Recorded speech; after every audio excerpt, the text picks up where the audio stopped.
Welcome to the Real News Network. I'm Mark Steiner. Good to have you with us.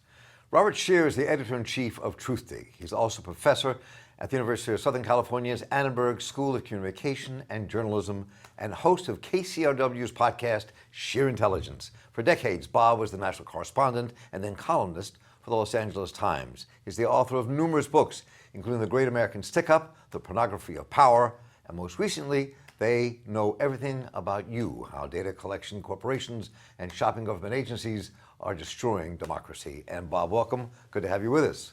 Hi.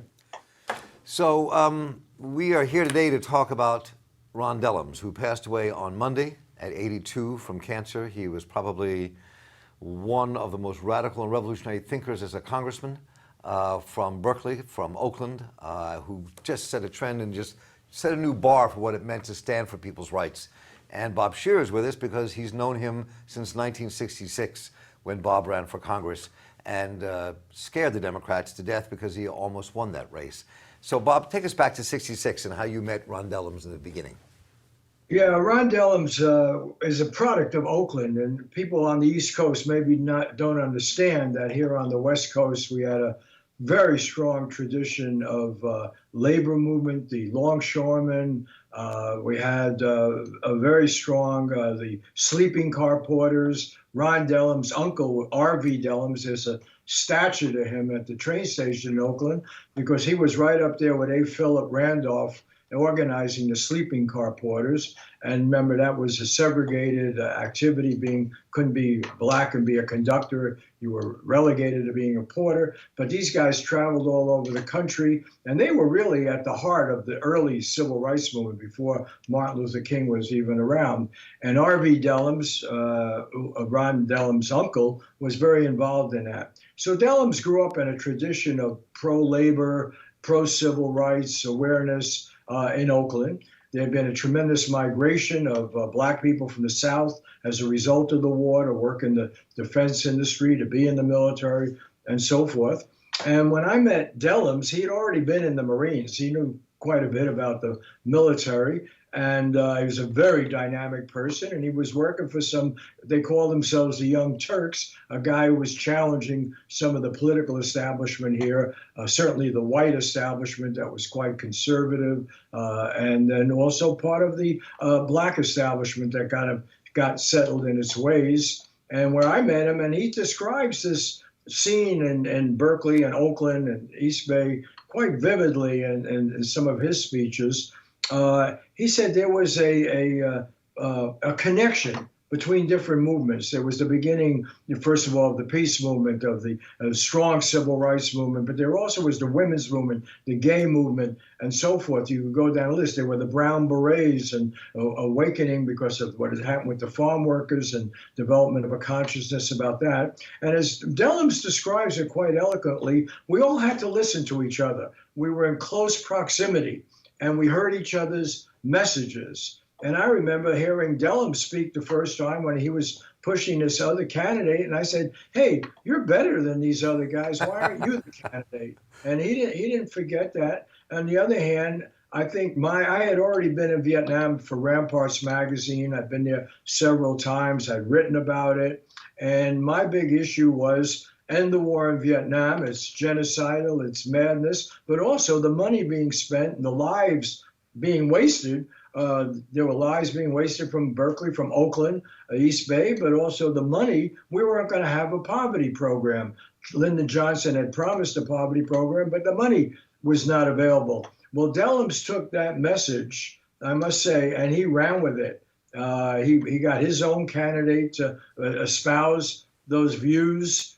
And we just developed a relationship of respect, and not just as individuals, but the people who were around his movement, mostly from the black community, and the people in my campaign who were mostly anti-war activists, more centered in Berkeley. They had it was a great teaching moment, and it didn't stop. And I came dangerously close to winning. I say that because I was at that point already the editor of Ramparts magazine. I had a full-time job editing this publication. And I was one of those who urged Dellums to run for Congress the next time. And he ran for we backed him running for the city council of Berkeley. He won.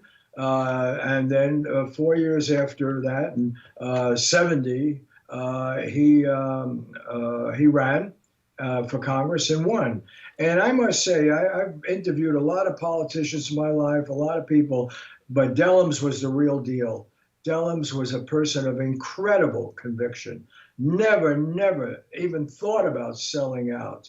If it was true, he was going to push it. And one of the first things he did, and people usually oh, now I'm in Congress. How do I play this game? How do I sell out? That's not what Dellums did. He went back to Washington and he opened an exhibit in an annex next to his office of U.S. war crimes in Vietnam. I mean, it was shocking to people that somebody in the House of Representatives would actually talk about what the U.S. was doing with the carpet bombing and everything else in Vietnam. And he called him on it, and he never backed down. He was incredibly important to the whole civil rights movement. I don't think that we've ever had, I have great respect for Barbara Lee, who replaced Dellums when he went on to be mayor of Oakland. And Barbara Lee, for my money, is about the best person you got in Congress right now. And she worked for Dellums. So I think that seat that I failed to take over, and the whole reason I was running is we had an incumbent who was called the Democratic Party liberal, but he wouldn't come out against the war and he wouldn't break with Lyndon Johnson, an issue a lot of Democrats have failed on when they're in power. And this guy Cohalan wouldn't do that. And so we got encouraged Dellums to run. And I think he and Barbara Lee, that seat has been better represented than any seat in the Congress, frankly.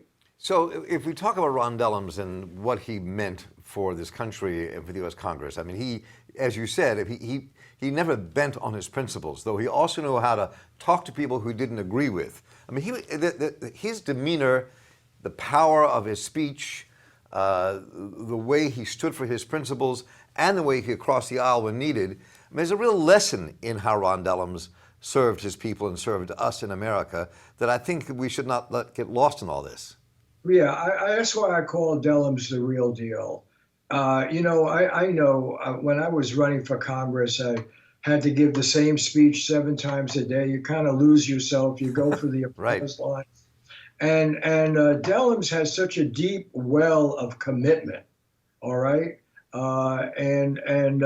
He couldn't fake it if he wanted to, he just was going to tell you what he thought. And Congress, that impressed quite a few conservatives because you couldn't dismiss this guy.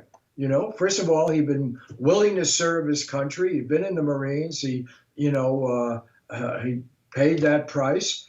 He was active in his community.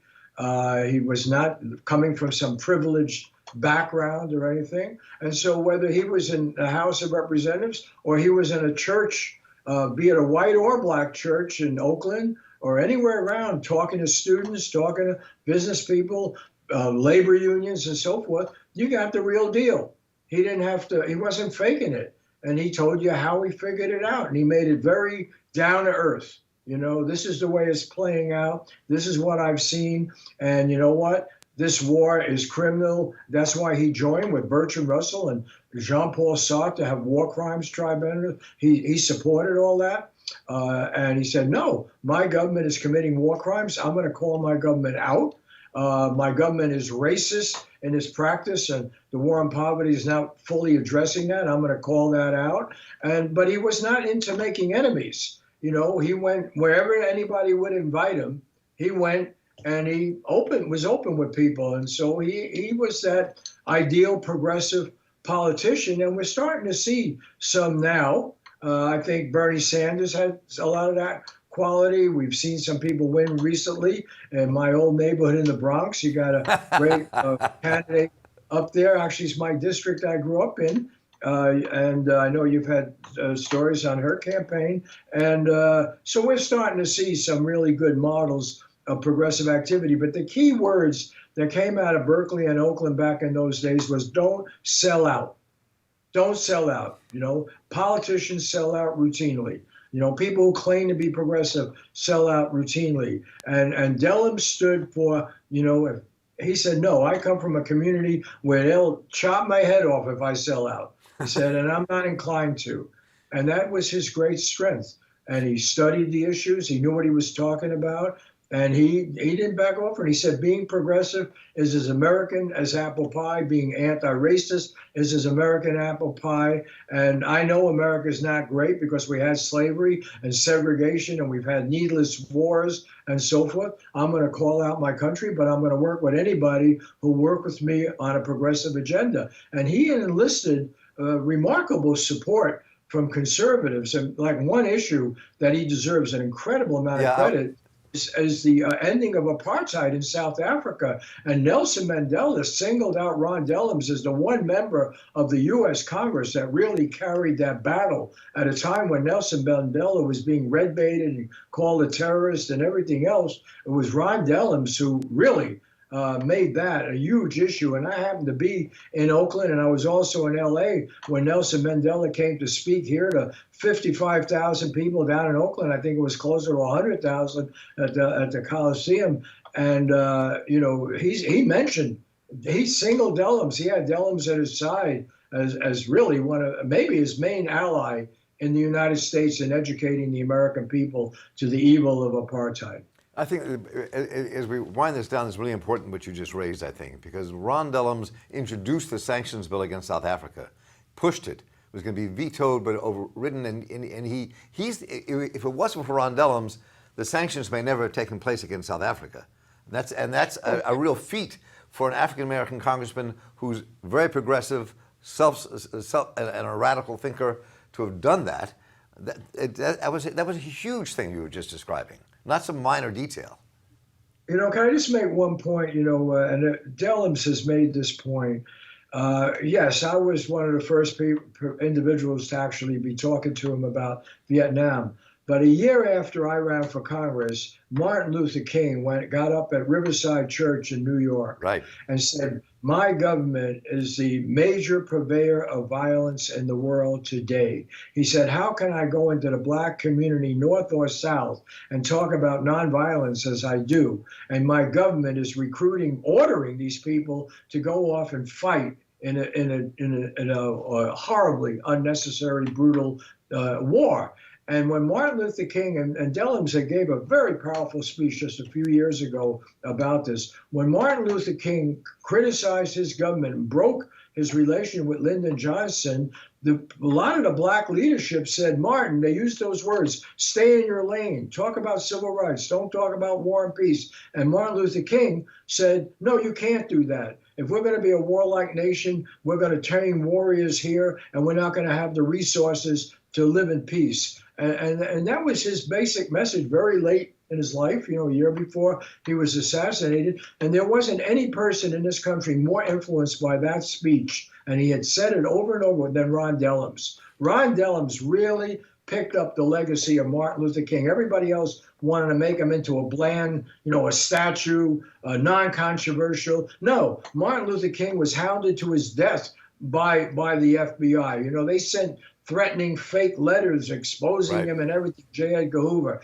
And a lot of people were turning away from Martin Luther King when he was doing the war on poverty. The one person around that was very clear on that was Ron Dellums. And he picked up that mantle as a congressman, and he never forgot it.